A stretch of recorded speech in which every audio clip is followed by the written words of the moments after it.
कहा जाता है कि राजनीति में कुछ भी बेवजह नहीं होता। संभव है कि वजह बाद में पता चले।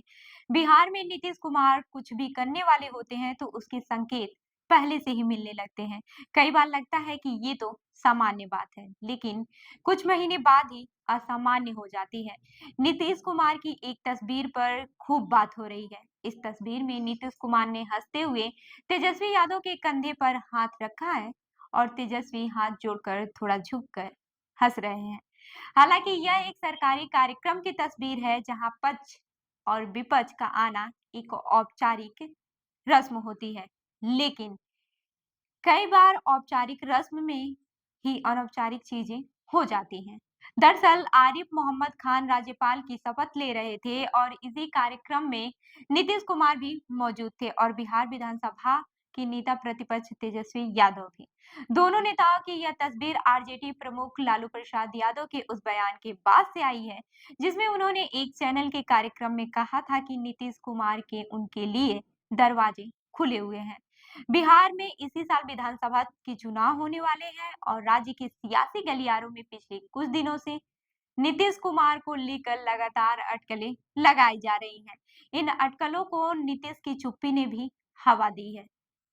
अब हवा कैसे मिली है वो तो आपको आगे पता ही चल जाएगा, लेकिन आपको बता दें कि लालू के इस बयान के बाद से बिहार के कांग्रेस नेता शकीर अहमद खान ने भी क्या कुछ कहा है, आप इस वीडियो में देख सकते हैं। गांधीवादी जितने भी देश में हैं, गोडसेवादियों से अलग हो जाए तो सब साथ हैं। उम्मीद है नीतीश कुमार को आप मैंने आपको क्या कहा, गांधीवादी जितने लोग भी हैं, और नीतीश जी तो गांधी जी के 7 उपदेश तो अपने टेबल पे रखते हैं, तो गोडसेवादियों से अलग हो जाएंगे, सब साथ हैं। आप लोग एक्सेप्ट करेंगे उनको? इतना बड़ा लाइन बोल दिया, गांधीवादी विचारधारा में विश्वास करने वाले लोग गोडसे की विचारधारा से अलग हो जाएंगे, सब साथ हैं। ठीक। आपको बता दें कि करीब एक साल पहले ही नीतीश कुमार ने बिहार में महागठबंधन का साथ छोड़ा था और वापस एनडीए में चले गए थे। वो अगस्त 2022 में दोबारा बिहार में महागठबंधन से जुड़े थे। गुरुवार को जब बिहार के मुख्यमंत्री नीतीश कुमार से पत्रकारों ने इस मुद्दे पर सवाल किया तो वो खामोश दिखे, लेकिन राज्य के नए राज्यपाल ने पत्रकारों से सवाल के जवाब में कहा, आज शपथ ग्रहण का दिन है, राजनीतिक सवाल मत पूछिए। हालांकि जेडीयू के वरिष्ठ नेता और केंद्रीय मंत्री लल्लन सिंह ने लालू के बयान से किनारा करते हुए क्या कुछ कहा है, आप इस वीडियो में देख सकते हो और इस वीडियो को जरा गौर से देखिएगा। लालू जी ने कहा है कि नए साल में जो है नीतीश कुमार का स्वागत करेंगे, दरवाजा खुला है।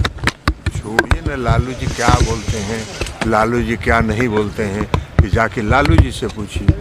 हम लोग एनडीए में हैं और मजबूती से एनडीए में। नई साल में नई सरकार बनाएंगे सर। छोड़िए ना भाई, किस क्या बात, कौन क्या बोलता है उस पर प्रतिक्रिया हम देते रहे। बोलने के लिए आजादी है, फ्रीडम है। खैर, ये आपने देखा वीडियो, लेकिन क्या सवाल अब यह उठता है कि नीतीश कुमार फिर से पाला बदल सकते हैं। बिहार में बीजेपी के नेताओं द्वारा राज्य में अपना मुख्यमंत्री और सरकार बनाने की बात सामने आने के बाद से नीतीश कुमार के मन में बीजेपी को लेकर आशंका हो सकती है। हाल ही में विजय कुमार सिन्हा का बयान जिसमें उन्होंने बिहार में बीजेपी के मुख्यमंत्री की बात की थी ने राजनीतिक हलकों में हलचल मचा दी है। हालांकि सिन्हा ने बाद में बयान से पलटते हुए नीतीश कुमार को एनडीए का चेहरा बताया। इसके साथ ही बिहार में क्षेत्रीय दलों की कमजोरी और बीजेपी का प्रभाव बढ़ने से नीतीश कुमार को बीजेपी से डर हो सकता है। वहीं वरिष्ठ पत्रकार सुरूर अहमद कहते हैं कि डर बड़े बड़े नेताओं को होता है तो नीतीश कुमार को क्यों नहीं होगा। इसलिए नीतीश कुमार दो तरह से खेल रहे हैं, वो बीजेपी के साथ हैं और तेजस्वी के कंधे पर हाथ रखकर संकेत दे रहे हैं कि हालात बदले तो वो आरजेडी के साथ भी आ सकते हैं। वहीं सुरूर अहमद यह मानते हैं कि अगर नीतीश को कभी भी बिहार की सत्ता किसी और को सौंपनी पड़े तो उनकी पार्टी में कोई भी नेता नहीं है और वो बिहार की मौजूदा नेताओं को यहाँ की सत्ता नहीं सौंपेंगे। ऐसी स्थिति में मात्र उनके लिए एक जो तेजस्वी यादव हैं वही ज्यादा सही रहेंगे। अब ये जान लेते हैं कि बिहार में अटकलें कैसे शुरू हुए।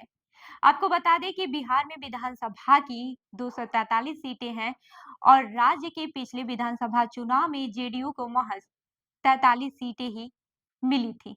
और उस पे उसने जीत हासिल की थी, जबकि उसने 115 सीटों पर चुनाव लड़ा था।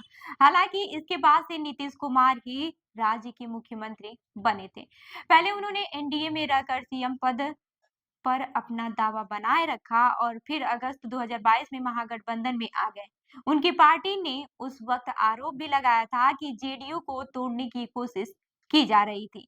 वहीं वरिष्ठ पत्रकार नचिकेता नारायण कहते हैं कि दरअसल नीतीश को लेकर नई चर्चा पिछले दिनों बीजेपी के वरिष्ठ नेता और गृह मंत्री अमित शाह के एक बयान के बाद से शुरू हुई है। आपको बता दें कि एक चैनल के कार्यक्रम में अमित शाह से पूछा गया था कि एनडीए ने महाराष्ट्र में बिना सीएम का चेहरा पेश किए बड़ी जीत हासिल की है, तो क्या बीजेपी बिहार में भी ऐसा प्रयोग करना चाहेगी? तो अमित शाह ने कहा कि मैं पार्टी का सामान्य कार्यकर्ता हूं, इस तरह के फैसले लेना संसदीय बोर्ड का काम होता है। वहीं नचिकेता नारायण कहते हैं कि नीतीश को लेकर अमित शाह ने स्पष्ट बयान नहीं दिया और यहीं से नीतीश ने चुप्पी अपना ली है, जो कि बीजेपी पर दबाव बनाने की कोशिश भी हो सकती है ताकि उन्हें विधानसभा चुनाव में साझेदारी में ज्यादा से ज्यादा सीटें मिल सके। नचिकेता नारायण मानते हैं कि लालू प्रसाद यादव ने नीतीश के लिए दरवाजा खुला होने की बात कहकर एक सदी हुई चाल चली है। इसका असर धीरे धीरे समझ में आएगा। लालू जानते हैं कि एनडीए में किसी भ्रम या फिर टूट का फायदा आरजेडी को होगा। दरअसल बिहार में इसी साल के अंत में विधानसभा चुनाव होने वाले हैं और नीतीश कुमार की जेडीयू राज्य की एक ऐसी पार्टी है जो आरजेडी या फिर बीजेपी किसी के साथ भी गठबंधन में जा सकती है। आंकड़े बताते हैं कि नीतीश कुमार की पार्टी अकेले भले ही बहुत कुछ न हासिल कर पाए, लेकिन वो जिस गठबंधन में होती है उसकी ताकत काफी बढ़ जाती है।